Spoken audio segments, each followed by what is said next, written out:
everybody, welcome back to the Two Dudes Talking Motorcycle Podcast. My name is Mitch. You can follow me on Instagram at Meech to the Beach. And my name is Gleb, and you can follow me on Instagram at GlebLapham. And we also have the podcast information if you want to get a hold of us and see what we're doing. That's on Instagram at tdtmotorcycles. And Gmail, we have our tdtmotorcycles@gmail.com. Yep. So, yeah. Feel free to send us any emails, questions, comments, topic ideas, pictures of your bikes, ride stories, whatever you want to share with us. We always love hearing from you guys. And yeah, we're kind of getting close to the beginning of riding season here. It's going to be in the 50s here today in Utah. So I am going to take my bike out of my parents' garage for the first time this year. Take it to your new place? Probably not yet. I still don't have a lock or a cover. Oh, yeah. But I'm going to go ride around, go grab some coffee, and then Sunday Go pick up a lock. Go pick up a lock, maybe. And then Sunday, we're actually planning on meeting up and I can't doing wait. like a short little ride. Assuming my bike is done by tomorrow. Yeah. You want to update us on that? Yeah, my bike is in for its 20,000 mile service. It's a big one for Triumph owners. Got the valve clearance check. Yeah, and lucky me, once you know it, I need 3 valves adjusted. So it's going to be even more than just the service. But yeah, it's probably one of the pricier. It's probably the priciest service you can do on the bike. But this is your first. This is the first time on it. I bought the bike, I think it's like around 5,000 miles, something like that. Now it's 4-ish. Now I'm up to like 20. Yeah. Are they doing the oil change for you as well? Or did you tell them not to? I just said go ahead. Okay. Since I'm going to be doing all my oil changes from now on anyway. So it's just like, it's here. It's already there. And just do it. When I went and got my valve clearance check, the thing is like they apparently like because I didn't do it just for the valve clearance. I went for like the 12,000 mile service. Yeah. And what they brought that's your service interval on the Tiger is 12,000. Mine is 20. So yeah. So, but they were like, basically like Triumph just sends them like a full kit of all the stuff they would need for the 12,000 mile service, which also included like an air filter and an oil filter. So they're like, they're like, you're paying for this anyways, but I already did my oil change like pretty recently.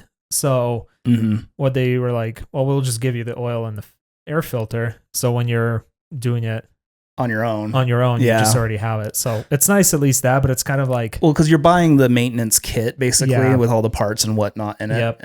So there is extra stuff that you're getting in that, but it isn't just that valve check. It's a full.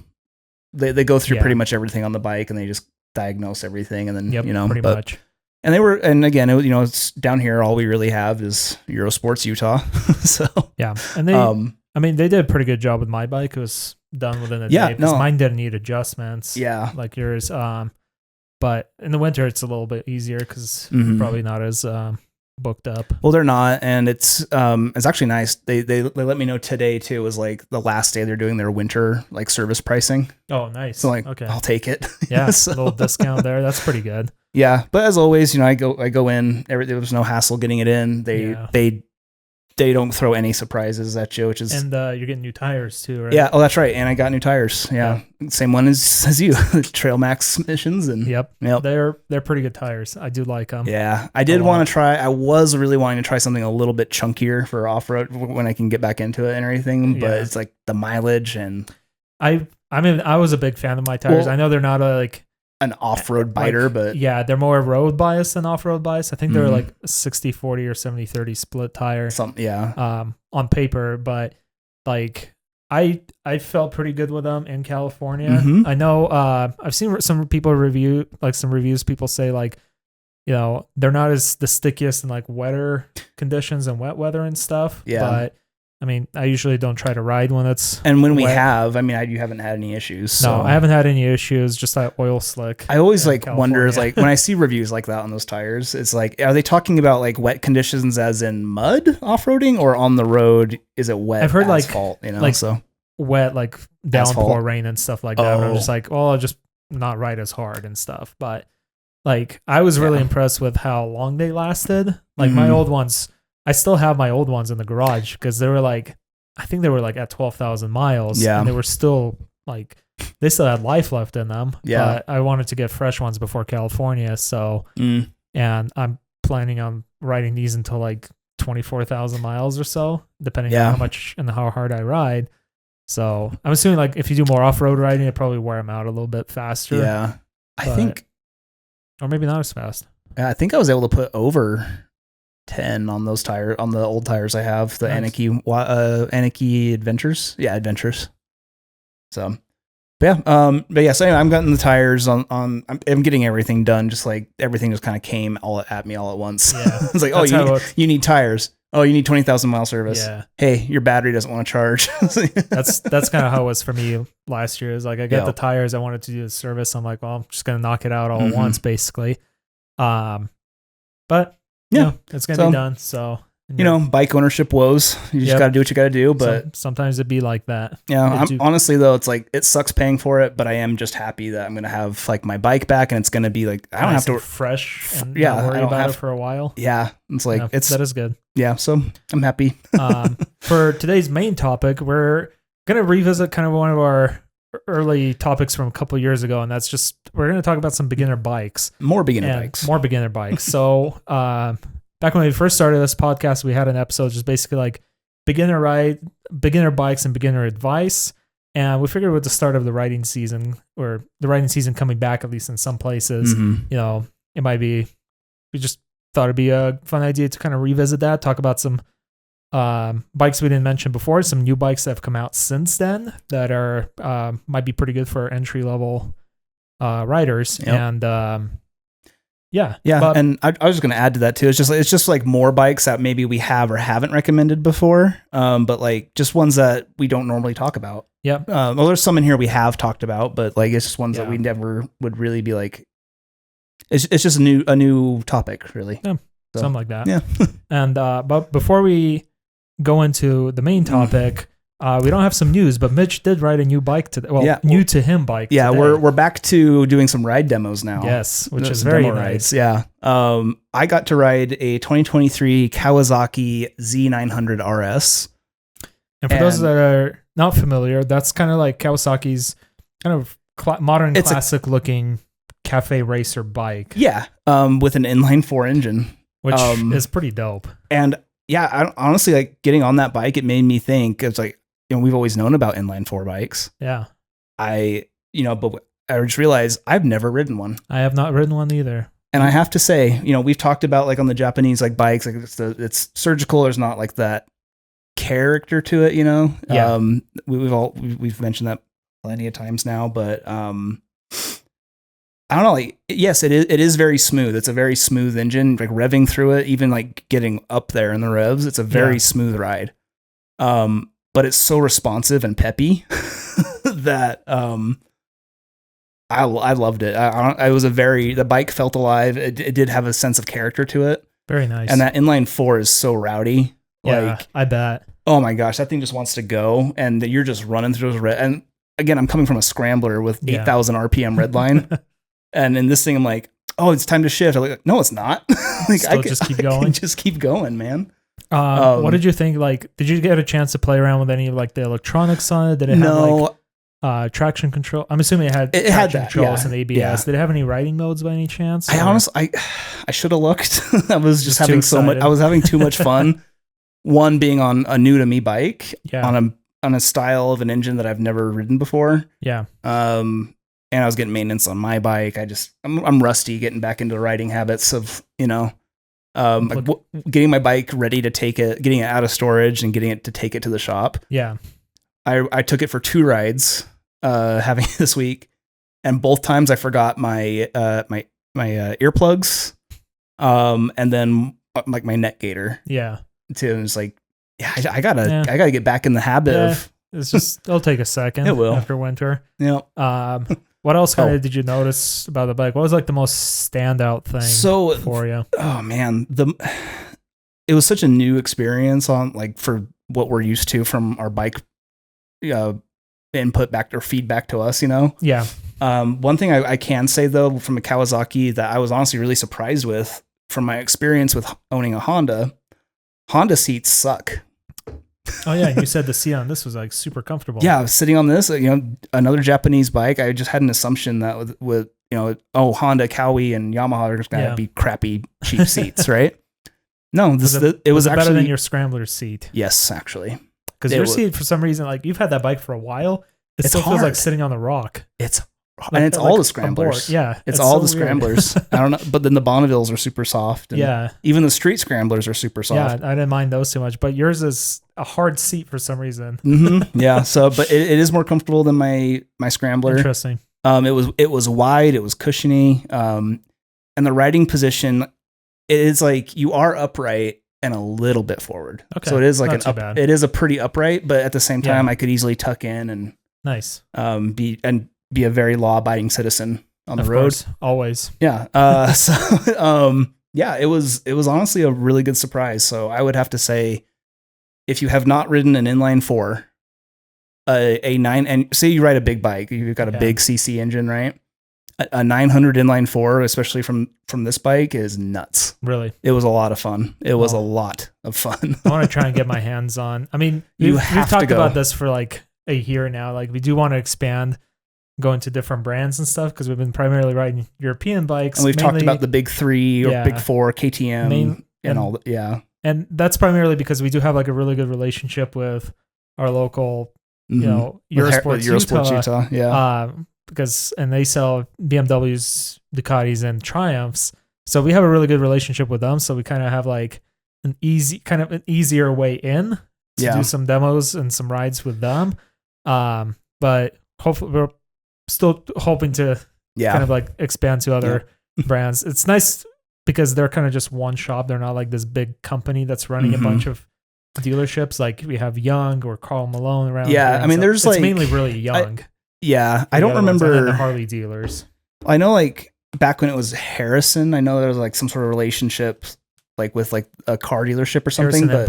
Harrison Imports, yeah. I think it was the same owner. I think so. And honestly, like, but again, it is a small local business, like, and I'm happy that we have something like that. I can go in, I can drop the money, get the service I need, but then also like, people are just hey, how you doing? Like built a rapport with them that we haven't had a chance to build with like other dealers. One, because we both bought our bikes from them. So one, that makes it a little easier to do that. Yeah. And two, we kind of stop by there pretty often, and the owner knows us, or the manager knows us, and they're like, a bunch people of good there guys, know us. We haven't had like a chance to kind of build the same kind of rapport with other places, local dealers. Because one, like I said, we're reclusive, I think too. We're a little reclusive, and like the other dealers, they're a little bit bigger, like companies. They're not like a smaller business, like or a smaller one-stop shop. They have like multiple dealers all across the Wasatch Front. And then Harley dealers, I don't know if they're like franchised or if they're like more tied directly to Harley themselves. Another reason why we need to go and learn more about Harleys. Yeah, exactly. But yeah, I'm super excited for you. I was definitely jealous when you were like telling me about, because I'm sitting here working like at my actual job. And Mitch is over here. I'm riding a new bike. Well, look at me. I'm so cool. Like, hey, must be nice. Get 410 schedule, man. I wish I had that option, because I would take it in a heartbeat. Right. But no, anyway, it was a really good bike. It was a lot of fun. I'm glad you had a good time. And I definitely had never ridden a Kawasaki before either. Yeah. I've ridden one. Have you? I've ridden a Kawasaki Versus. Okay. Back before I even bought my first bike, because that was the Contender. And that's a good segue into our main topic. I think so. But before we jump into our main topic, feel free to, if you're shopping for new gear because the new riding season has started, feel free to use our Revzilla affiliate link down in the description below. It doesn't cost you anything extra, but it does give us a little bit of a kickback, so help support the podcast. If you're not planning on buying anything, though, you can always send some money our way at buymeacoffee.com and buymeacoffee.com/TDTmotorcycles. Yeah. And, send us some money to help support the podcast. Yeah. But to our main topic. Main topic, and that is kind of beginner bikes. So, like I was saying, I did ride the Kawasaki Versus 300. It's kind of their baby adventure bike. Yeah. And while it does sit pretty tall and it has spoked wheels, kind of like has all the characteristics of an adventure bike, it has a Ninja 300 engine in it, which they don't even have a Ninja 300 anymore. But they still have the Kawasaki Versus 300. And that engine redlines at like 11,000 RPM. It is a very high revving engine. It has no low end torque whatsoever. So for an adventure bike, it feels like just to get it going, you have to really like wring it out to get it up to speed. I do like the looks of it, but it's not quite what I was looking for at the time. Yeah. So I ended up going with the Honda CB500X, which is also on our list of good starter beginner bikes. Yeah. So, but yeah, so we did make like a basic list, and like we said, we did kind of have this topic before, but there's so many options that I don't know, I think it's good to refresh. Yeah. We just wanted to revisit it because, it's been a couple of years. There's been some new bikes that came out, and the first two that we have on our list are the Triumph Scrambler 400 and the Triumph Speed 400. So these bikes Triumph released, I think it was last year. Yeah. Or the year before that. No, it was last year. It was last year. Yeah. It was like winter of last year when they hit the stores, and then we did get to demo the Speed 400 bike. And I was pretty impressed with it. Like, you definitely, we've been riding bigger bikes, so you definitely, instantly noticed like the lack of power and like speed at the top end. Yeah. But it's also like it starts at $5,200 essentially. That's not a lot. That's not a very expensive bike. No, and I think too, yes, we are riding bigger, more powerful bikes, but I think we also have to consider we are pretty lucky to have the bikes that we have. Oh, absolutely. Again, especially with mine being as expensive as it is brand new. Yeah, you got a great deal on yours. And you did too, even buying it new. Like, you got it at a fair rate. I got a fair price, but the thing that helped me out a lot is I got a really good trade-in. That's what, on my old Honda, because it was peak COVID, like 2022, bike prices like were through the roof, so it kind of helped me out in the pandemic sucked, but it was great for motorcycle trade-ins. It was great for motorcycle trade-ins. Not great for buying motorcycles unless you bought it like a little bit earlier. Luckily, I got mine before the interest rate spiked up, so I was lucky for that too. Yeah, so but yeah, the Triumph Speed 400 and the Scrambler 400, they have the same engine. They share the same like chassis and platform. It's a 398cc, 39.5 horsepower engine. Single thumper.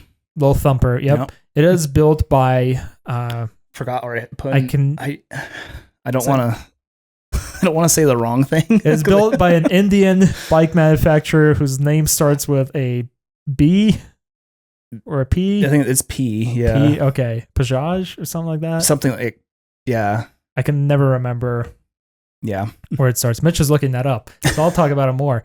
But it's kind of a nice little all-around bike because it does have some of the features, like it's got traction control, it's got ABS, all for that price. The Scrambler 400 has an even switchable ABS and an off-road. Oh, you're right. It is a B. Okay. Bajaj Auto. Okay, Bajaj Auto. So it is built by Bajaj Auto in India, which is an Indian bike manufacturer, but they build bikes for a lot of different brands, including KTM and even BMW, and maybe not BMW. I'm not sure on that, but KTM I know uses them for their smaller capacity bikes. Yeah, and honestly, like they're known for being pretty reliable. Like, it might be like not as like the high end shiny bits, but it is like, but they are reliable. They're built built on par. Exactly. They're not gonna fall apart on you. And but like I said, like I think it's a kind of a decent package for these bikes, especially I think the Scrambler, giving you like switchable ABS and off-road mode, a little gravel riding. Yeah, for a bike like at that price range, it's pretty good. And also they're not too heavy. And I'm gonna say they're not heavy, and like they are packaged really well in a small bike, and so like they're not super tall either, so you can put your feet down, especially if you're like the beginner rider. That's a huge confidence booster. Well, and if you're taller too, especially even on the Scrambler, it's like you're able to get on the Scrambler 400, and it's like, yes, it is a small bike, but I don't feel cramped. Yeah, it was exactly, and that's the same for both of them. But like on the Scrambler especially, because it's a higher seating position. I did feel that too. The Speed 400 starts at $5,200. The Scrambler 400 starts at $5,600. Does have like those few extra features like the off-road mode. The Scrambler 400 is they're both pretty lightweight bikes too. They're both under 400 pounds. with the Scrambler being really $395. Skirting that line, yeah. And then the Speed 400 $375. So lighter bikes are really nice if you're a beginner because one, it makes it really easy to control it and maneuver it, move it around, whether you're on or off the bike. And if you happen to drop it or feel close to dropping it, it's much easier to catch a lighter bike. Yeah, and it's going to be very simple too. So if you're new to motorcycling, if you're just like, I don't want to deal with anything, I'm just going to go get a new bike. I can afford it, especially with these ones.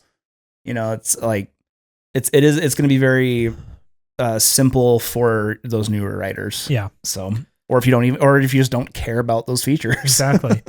Next one we have on the list is the Royal Enfield Himalayan 450. So the Himalayan got a redesign last year. So it does look a little bit better. It's got a big bump in power. Like it went from having only 21 horsepower up to 39 horsepower with the new one. The downside is a heavier bike, 432 pounds on that. Oh, did you mention the prices on the Scramblers? Yes. Oh, okay. Sorry about that. And then it is like kind of it's pretty much an adventure bike.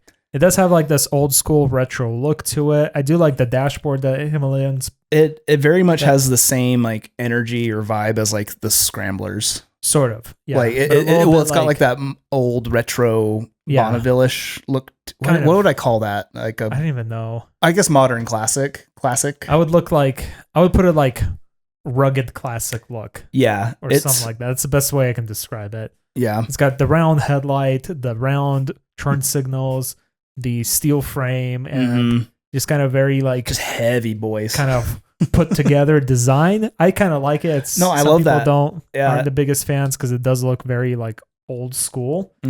But the nice thing about the Himalayan has always been that it's a very simple bike. It doesn't have like too many electronics on it besides the basics, and maintenance on them should be pretty cheap and basically easy to maintain. And the reason I think the Himalayan, like for the starting price of $5,450 is like, it's a pretty well-rounded bike. It has switchable ABS on the new model. It's got pretty good characteristics for off-roading. The biggest thing is that it is on the heavier side. It is, yeah. But if you look at it, it is only like roughly 35 pounds, give or take, than the Scrambler X. Yeah. But it's also got the same amount of power. Yeah. So you are going to go slower. Yeah. But also, the added weight, as much as I complain about it on my bike, it is true that like it does help with stability. I mean, especially in like higher winds and stuff like that. Like it's not bad. Well, even off-roading too, like there's like that weight is just a stable, the center of gravity is it's not low, but it's not high. Yeah. So. And it's, like it's you can put panniers on it. Royal Enfield. Itchy Boots rode one on one of her journeys, didn't she? Yeah. So like, and the reason that's one of the biggest reasons I always like recommend this bike is because like, Itchy Boots rode it from twice. She had two of them. She rode one from India all the way to the Netherlands. That's what it was. It was the previous generation one, and then she rode another one from Patagonia up to like Colombia, and then the pandemic hit, so she had to put a pause on that. But like, I mean, that bike worked for her for such long journeys, and I don't remember her having like any major issues with it outside of like regular maintenance and some maybe like flat tires or something like that, or just a few like minor things. But it was never like catastrophic failure, journey-ending failure. So, like, I would say it's a pretty well put together bike, and I think somebody the simplicity helps with that. Well, and I think I mean, just watching like her videos and stuff, it's just like I get the feeling that she's like a smaller statured person. Yeah. So it's like if she can pick this thing up multiple times a day, oh yeah, so can you. Exactly. Like she's a badass. So, and then for the next two, we still have a couple more adventure bikes. But that's the first one is the new KTM 390 Adventure R, which we talked about in our news segment in our previous episode or 2 episodes ago. Yeah. Somewhere around there. Yes. Yeah. Was that the last one? Either the last one. The one before. Yeah. The last 2 episodes. One of the last 2 episodes. The new KTM 390 Adventure R. It starts at $7,000, so it's a little bit of a higher price. But the reason I put it on here is because it is feature loaded for the price. It's got a TFT screen. It's got multiple riding modes. It's got Pretty beefy off-road suspension, both front and back, good brakes. Like it's a lot of bike for the money, for the price. And if you're trying to, get into off-road riding or adventure riding, that's a pretty well-featured machine. And it is also built by Bajaj in India, or at least parts of it are. And like when I was reading up on it, I was pretty excited about seeing like what I'm seeing. If I was like just starting out on an adventure bike, that definitely would be on my radar, even if it's a higher price. Mainly because, like I said, it's got a lot of features. It comes in at 363 pounds. That's without fuel. So add in about 20 pounds or so for like a full tank. Under 400 pounds still, and like you can mount panniers on it. It's got the new redesigned headlight. Oh yeah, which I think looks so much better than any other KTM headlight. Kind of a Dakar inspired look to it. It's like a mini Yamaha T7. Yeah. Oh yeah, kind of actually a little bit. But yeah, I think like I really liked what I saw. It's 399 cc, 44 horsepower engine, and like. It's just all around like a good package for an adventure bike. I was honestly pleasantly surprised. Like I'm still curious. I actually do want to test ride one because I'm curious. Like we're used to our adventure bikes, big, heavy. And like I do want to know like on a 390 or 400 cc engine. I want to see like if I could like sit on it and like get a feel for it, because I think for a beginner, especially if you're just starting out into adventuring, and that's a pretty good size, and like that's a nice sized engine. Well, and it really is, and honestly too, like I can totally empathize like with somebody who's like, oh, I really want to do adventure riding, but it is probably one of the more expensive categories in motorcycles. It definitely can be, yeah. So if you're offering somebody like a bike that can do adventure riding and the adventure looks, then yeah, I think you're doing a bad bit. I think it offers like a good way in for people to like try it out. And it's not as cost, but hopefully like lower that cost entry point for ADV. Yeah, I agree. And then right below that, I do have the Kawasaki, the KLR 650, which is an absolute tank of a bike. It is heavy. It's a heavy bike. It's a 400 or 652 cc single cylinder thumper with 40 horsepower. And the biggest selling point I feel like on this bike is that it's just stupid reliable. Like this bike just does not die. It's like the Tacoma of motorcycles, basically. It doesn't die. It doesn't break. It's literally like the Tacoma of motorcycles. Yeah. It doesn't have that much power. Isn't the greatest on gas mileage. Yeah. But it's stupid reliable. As a beginner bike, get one that is fuel injected though. Yeah, I think these ones are all fuel injected. There's older ones. There's carbed. Oh, probably. Old ones. Like anything within the last 10 years is going to be fuel injected. Yeah. Yeah. But the nice thing is like they are 7,200 new. That's if you get them with ABS. But the great thing is that you can find them used. The previous generation used about $3,000 to $5,000, $3,000 to $5,000 on the used market, and depending where you live. On where you live. Yeah. But it's not anything like special or outstanding. But it's a simple, well built, and stupid reliable bike that can handle going off road. Can handle like long stretches of highway. It can handle putting luggage on it. All the stuff that you kind of need for an adventure. Yeah. That's like we've I feel like with this one I've talked a lot about the KLR in the past, and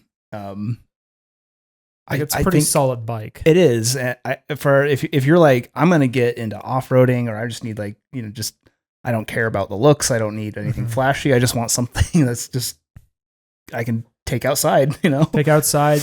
And with it being as cheap as it is used, I probably won't feel as bad about dropping it. Oh, no. Taking it off-road. Not one bit. I mean, the only thing like, and this is just my personal take on it, is like, because I've mentioned like I would like to get a secondary bike that I could practice my off-road stuff on where it's lighter. Yeah. This isn't lighter than well, it's a little lighter than my Scrambler. But I don't. Cheap. It's cheap, and I don't care if I drop it. Yep. So I might even end up with a KLR for. I think for you, use K. Well, the weight might help you control the scrambler a little bit better. Yeah, I would be used to it. Yeah. So, but that, or I'm gonna go all out and get a Tenere 700. Those are pretty sick when I can. Yeah. We do have the Suzuki SV650 on here as well. That is, go ahead. Oh, I was good. Yeah, this one's just a no-brainer. We may have even mentioned this one, and we probably did. But this bike has oversaturated the market. Basically, it is absolutely anywhere, and you can find it used, and that's not a bad thing. Everywhere. No, it's not. I can tell you it. I think looking for a bike online, there's so many of them. Oh, there's plenty. They are oversaturated, but for new riders, I'm all for it. Yeah, they're quick, they're snappy, they're easy to kind of manage. They're not super heavy. They're simple. They're simple, very reliable. Got just the right amount of power where you can kind of, ease into it. You can grow into it. Yeah, you're not going to get tired of it quickly. And the best thing too that I really like about the SV650s, the amount of parts and there's like aftermarket. It is the Lego bike, I think. Yeah. So as much as a Lego bike can be. The nice thing about that is that it's going to be really cheap to maintain and repair if you want to do it yourself, especially because you're going to be able to find those parts probably everywhere, whether it's local or online. Yeah. And like we were talking about the power, so 645cc engine, 69.3 horsepower. That's a pretty decent bit. That on a 437 pound. Yeah. That's decent. And you can find them used pretty cheap. Really They're cheap. Anywhere like $5,000 or even less, depending on your market. But I think that's just one of those bikes that gets recommended pretty much anywhere you look for a beginner bike. Because the SV650 is just a very convenient bike to have. No, for sure. So yeah, Gleb, I mean, okay, so far we've got on here, we've got our modern classics and scramblers, we've got adventure bikes, we got naked sports. Yeah, really, that's all I've gone over so far. We have Gleb, I want a sport bike. Go for it.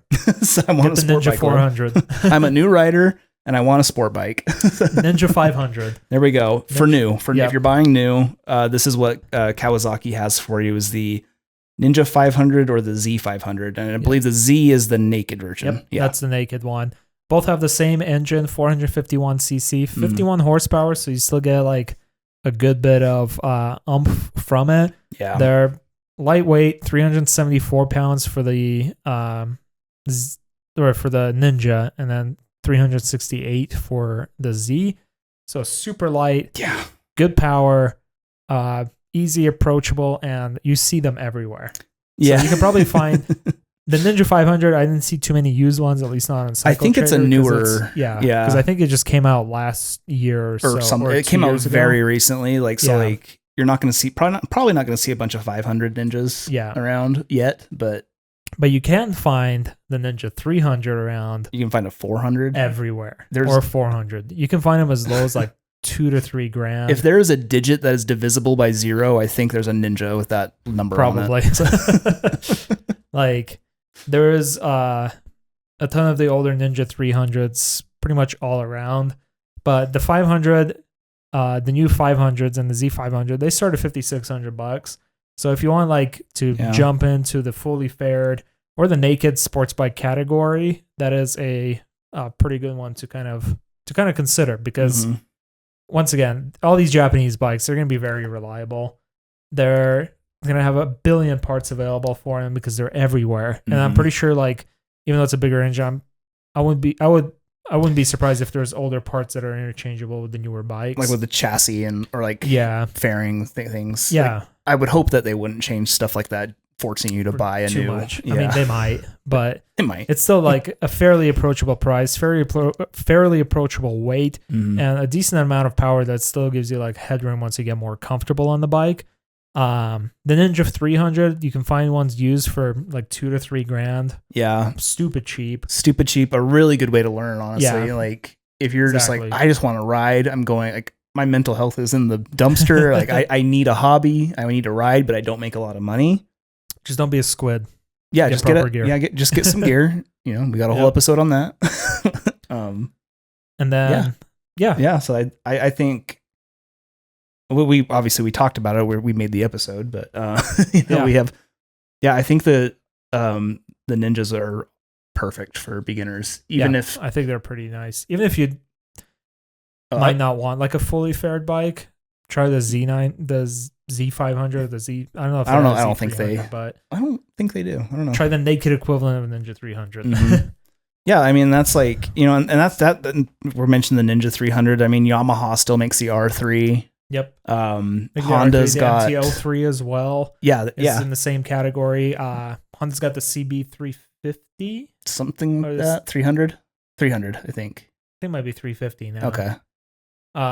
Both in basically a lot of these bikes are going to come in a faired and a naked variety for a good chunk of them. And that's what's nice about the Japanese bikes is like, if Kawasaki's got something like they've got a Ninja, right? Yeah. Honda and Yamaha and Suzuki, they're going to have something. They have a clone basically with their own twists on it. So, yep. So you can kind of like pick that category and then try out all the different brands to see whichever one just feels good to sit on or ride, which is nice. Yeah. It's nice to have options. No, for sure. It's funny that like we're doing this kind of an episode and we're mentioning quite a few Kawasaki's on the same day that I rode my first Kawasaki motorcycle. That is true.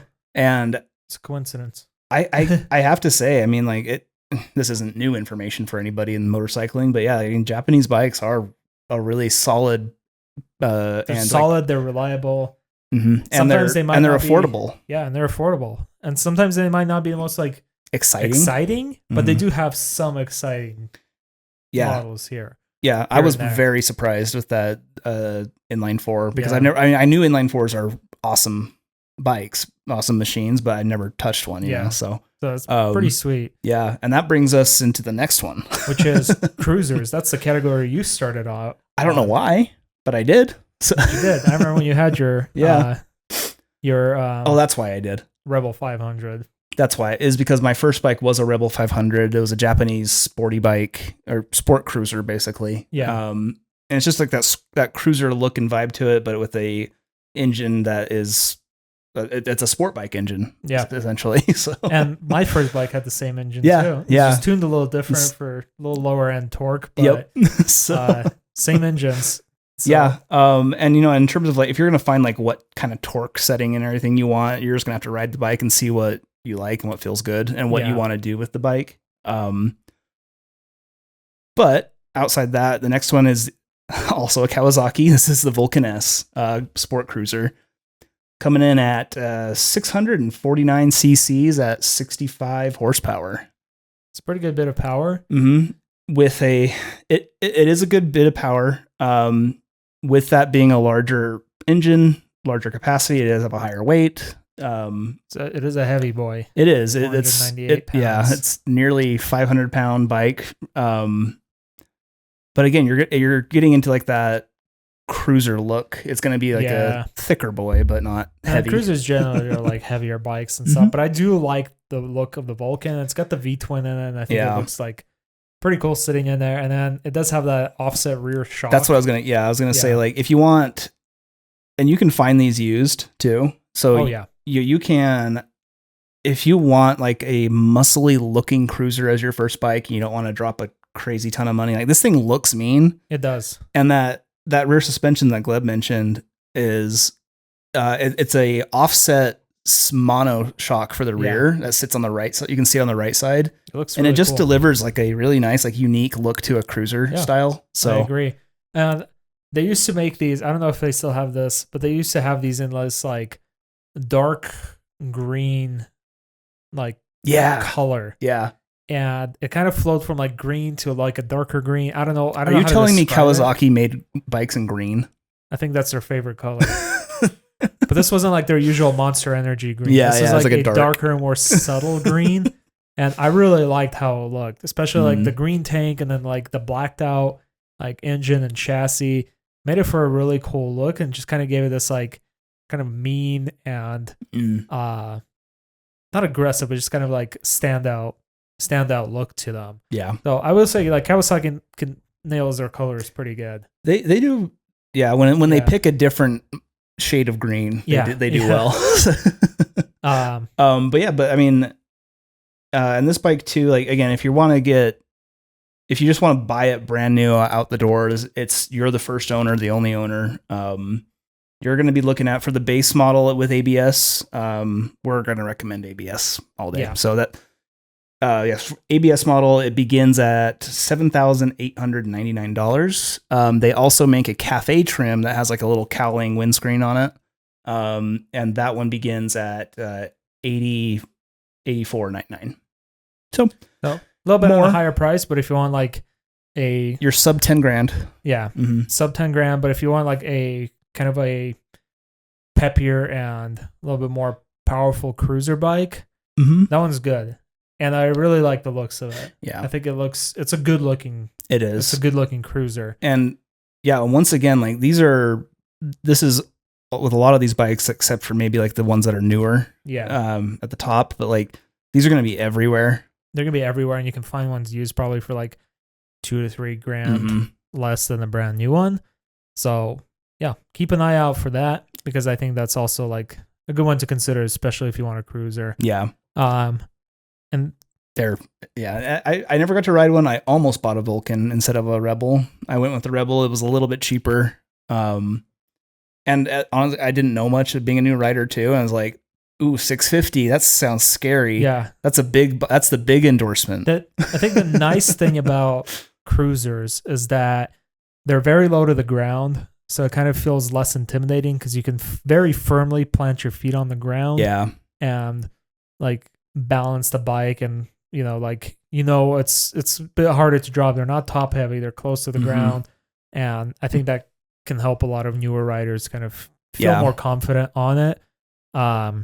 Mainly because it's just having both your feet on the ground makes a pretty good difference when you're a new rider. Yeah, no, for sure. So, which is the same thing that goes for our next bike, which is the Indian Scout 60 bobber, or just, was it the Scout? Just the Scout? So if we're going to be looking at like smaller beginner-ish bikes, this is the Indian Scout 60 bobber. Okay. So this is the smaller, even though it's the biggest one on our list, which is at 999 cc, 85 horsepower. So this gives you a very big curve to kind of grow into, and it's a big old V-twin, so it's going to be pretty torquey bike, and it is a heavy boy, so you're going to be happy that it has that much power. Yeah.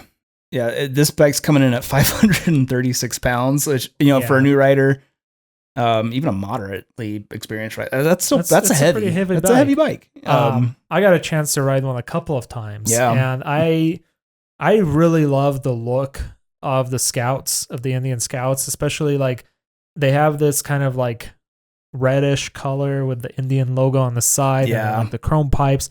It is a very, very good looking bike. That V-twin feels pretty awesome to ride on it, and then the whole thing, like I really like it. The biggest drawback for me is the seating position is not the most comfortable for me. Okay. I kind of feel like I have to really reach for the handlebars. I've seen people ride them, and they are very like hunched over. And I feel the same way about like the Triumph Bonneville bobber. Yeah. A lot of the Scouts, like a lot of the cruiser bikes just kind of have like, some of them have that like similar riding position, and I just don't find the most comfortable. Yeah. But that's you. That's me. Yeah. I mean, that's just for my body. Like it just doesn't work. Yeah. But I really did enjoy how it sounded. I enjoyed how the bike felt, and I enjoyed how it rode. And it was it was just a cool bike to ride. Like I felt like pretty badass on it, just because it's loud, it's bulky, like it's got a sick engine. Like it's a pretty good bike. Yeah. And with this particular one, I just wanted to like put I wouldn't even call it a disclaimer really, but just like we put like this one and versus like maybe not like a Harley or something, because we haven't ridden Harley yet still. Yeah. You've ridden this one. I've ridden other Indians. You're in the big boy. You've ridden the really big boy. Chieftain. Yeah. It's like, maybe we haven't ridden like the Ninjas or the SV or anything, but it's like we know a little bit more about them. Yeah. Harley is just something that I think we're just gonna have to break into this year. We really need to. No more teasing people. We just gotta go do it. So. We edged them enough. But yeah. Anyway, with that being said, like this is there are other like cruiser options that are cheaper that once again, you can find all these used for a lot cheaper. Oh yeah, there's plenty. Like there's the Vulcan, there's the Yamaha, like they got their V-Star or something like that, which you can find. You can find those dirt cheap used. I don't know if you would, and for Harley, I know of the Sportster or the Iron 883. I don't know much about them, but they are there. Yeah. I did try to. There was that one person I chatted with a little bit. They were trying to sell their old Sportster. Mm-hmm. I was like, it wasn't much they wanted for it, and so that was like 2 years ago.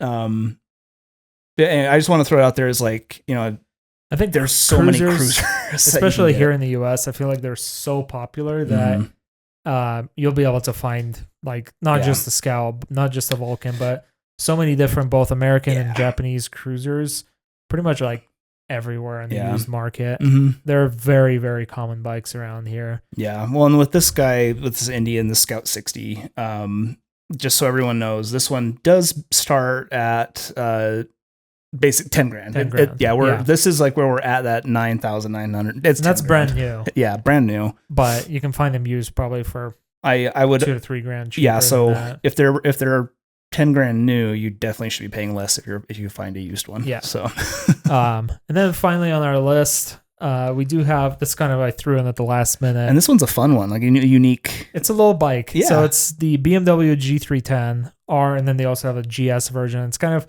the GS, I would say like it's GS. It's road. It's GS. I would say it's like they classify it as an adventure bike, but I would say it's like very, very adventure light. Yeah. It sits maybe a little bit higher than the R. It's got a little like more off-road bias suspension, but it very much it's the adventure bike for the introverts. Yeah. Who's an adventurer is like, I'm gonna go to the coffee shop today. It's still like a very like street oriented bike, and then the R is even more street oriented. Yeah, kind of like almost not quite naked-ish. It still sits a little bit higher. BMW classifies as a roadster, so kind of like sporty light touring maybe sort of way. But I remember I did look at these. I never rode one, but I did sit on a couple of them back when I was shopping at bikes, and they are very lightweight, 362 pounds for the R, 386 pounds for the GS variety.